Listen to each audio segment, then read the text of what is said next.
Day 1. Manual.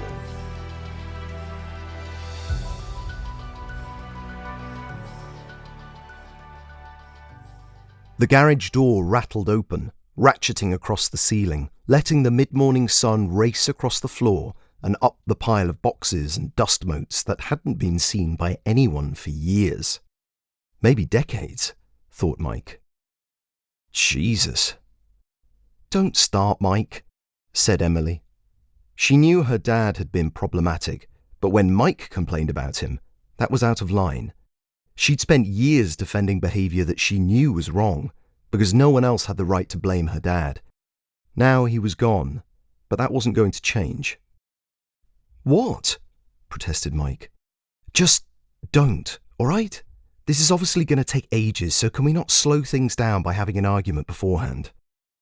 I didn't know he had so much stuff in here, that's all. When was he last in here? By the look of the dust, could have been before Mum died. She thought back to that week, that month after she'd lost her mum. Her dad had seemed to shrink. The house was big, too big even for her growing up, and like lights turning off one by one, as her father grieved, he had occupied less and less of it. By the time he was taken to the home, he'd been living in one room, everything he needed for his stripped-down existence within arm's reach. It probably was when she died, come to think of it, she said. Nearly 9 years ago, right? 10. Let's start over here. They sweated and sneezed, cursing at the thick dust and smears of mysterious grease and grime that marked their clothes as they worked. They were creating piles, the largest being for a skip they were inevitably going to have to hire when they realised how little junk they would be able to fit in the back of their car. The smallest pile was made up of things that Emily wanted to keep, some pottery she had made for him as a kid, a couple of tools that would be handy. She had already been through the house, where most of the more cherished things were, and most of those had come to her after her mum had died anyway. The third pile, growing slowly, was of things they thought might be worth selling or giving to someone else. Mike had found a 4-man tent that was unopened and wrapped in enough plastic that they hoped there would be no mould. There were old books about woodworking and a not bad set of golf clubs. Mike shifted them aside to make space for an unmarked cardboard box which he was rummaging through. "What's in there?" asked Emily. "I dunno. It looks like a fax machine or one of those alarm clocks that used to make you tea." He reached both arms into the box, hugging the device which was flanked by 2 bright white polystyrene ends. He lifted the whole box like this and wiggled it back and forth, trying to shed the box from the snugly fitted packaging. He sighed when it was halfway off, at which point Emily understood. "Oh, sorry," she said, and pulled the box off.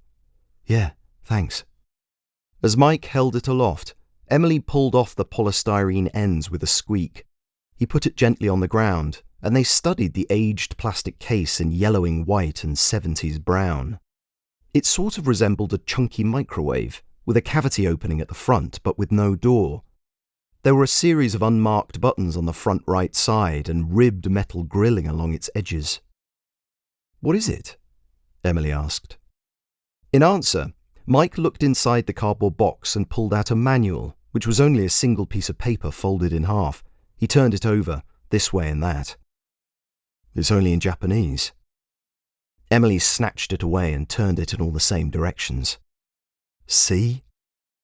She rolled her eyes and held out the manual without looking at him. She moved around the machine as he attempted to decipher what he could from the few drawings in the instructions. As she reached the front again, she put her hands on her hips. "Well, whatever it is, it won't work because it hasn't got a power cable." "It's probably tucked away somewhere," said Mike, somewhat absently, as he knelt down to compare one of the pictures with the buttons on the machine.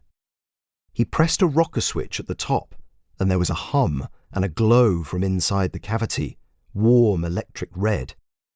"Jesus!" He jumped back, as if it had electrocuted him. He laughed. "How old are the batteries in this thing?" marvelled Emily.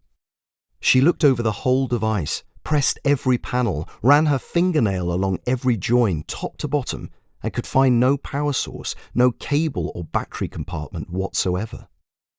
"Probably runs on uranium," Your dad was always up to something locked up in this house. Just read the instructions, Mike. It could be a bomb for all we know. She snatched the manual back and glowered at him. He looked at the machine. She sighed and looked at the photocopied drawings. She saw the rocker switch that had turned it on, a block of kanji, then another image of a round button sitting just below the power switch. On the machine, it was delicately flickering with a green light. She pressed it. The machine twitched suddenly, shifting a millimetre across the concrete floor. There was a high grating whine and the smell of hot plastic. She wanted to turn it off. "Look," said Mike, and she saw it. Metal grating, followed by brown and white plastic, emerging from the mouth of the machine, warmed by the electric glow.